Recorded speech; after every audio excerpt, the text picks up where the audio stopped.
Zgjedhjet e parakohshme parlamentare janë duke u përmendur si mundësi për të thyer bllokadën institucionale në Kosovë, por jo të gjithë besojnë se ato do të sillnin ndonjë ndryshim të madh në raportin e forcave politike. E tëra që mund të ndodhë është një rezultat i përafërt dhe rikthim në situatën ku jemi aktualisht. Është vetëm një tentim për vonimin e zgjedhjes, thot për Radion Europa e Lirë Artan Muhaxhiri, sociolog e njohur si zhvillimeve politike. Zgjedhjet e rregullta parlamentare në Kosovë mbajtën më datë 9 shkurt, 10 tentativat për të konstituuar kuvendin nuk sollën asnjë rezultat. Albulena Haxhiu nga lëvizja vetëvendosje e cila nuk po arrin të sigurojë votat për të zgjedhur kryeparlamentare, hodhi idenë për mbajtjen e zgjedhjeve të jashtëzakonshme parlamentare bashkë me ato lokale më vonë këtë vit. Albert Krasniqi nga organizata qeveritare Demokraci Plus vlerëson se zgjedhjet mund të jenë vetëm një rrugdalje në rast se mungon kompromisi për konstituimin e kuvendit. Megjithatë ai nuk pret që ato të sillin ndryshime të mëdha në përfaqësimin e partive në kuvend. Në termin e numrave mund të ketë lëvizje e cila partitë politike mund të forcojë ose dobësojë, por natyrisht nuk mund të ketë ndryshime të mëdha për një kohë kaq të shkurtër, thot Krasniqi. Nëse për lëvizjen vetëvendosje e cila doli e para në zgjedhjet e 9 shkurtit, por jo me mjaftueshëm vota për të formuar vetëm qeverinë. Zgjedhjet e reja janë zgjidhje për pjesën më të madhe të opozitës, ato nuk do ta ndryshojnë situatën në mënyrë thelbësore. Deputeti i Partisë Demokratike Abelard Tahiri thotë se nëse zgjedhjet e reja mbahen, ato nuk duhet mbahen së bashku me lokalet. Pse duhet pritur afati i zgjedhjeve lokale, që i bie diku në mesin e tetorit? Duhet shkojmë shumë herët, thot Tahiri. Për lidhjen demokratike të Kosovës, zgjedhjet e reja nuk do të zgjidhnin asgjë.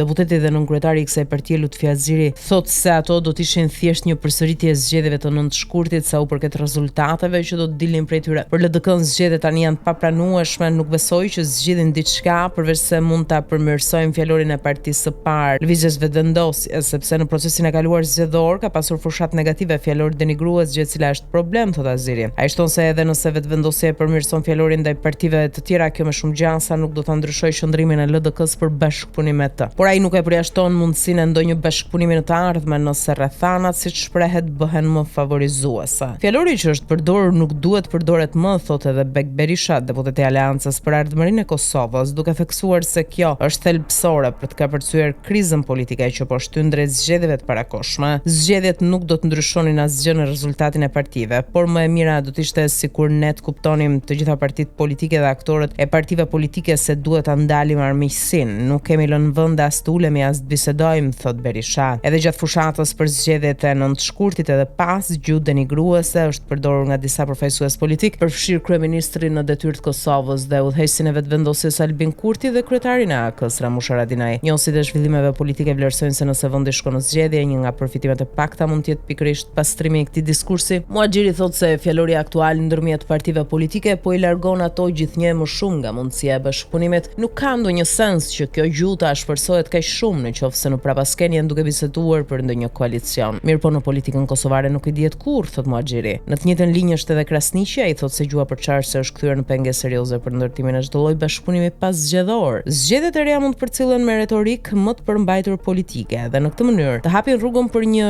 rifillim të raporteve ndërmjet partive, sipas tij. Unë besoj që partitë me zgjedhjet parakohshme më shumë duan të japin shans mundësisë për të bashkëpunuar. E kanë kuptuar që me rezultatet aktuale një parti e vetme nuk mund ta formojë qeverinë. Patjetër duhet ta kenë një kompromis më të gjerë, thot Krasniqi. Të dy analistët kujtojnë se pa një marrëveshje kompromisi që do të çonte në konstituimin dhe më pas shpërndarjen e kuvendit, zgjedhjet e parakohshme parlamentare është e pamundur të realizohen ligjërisht.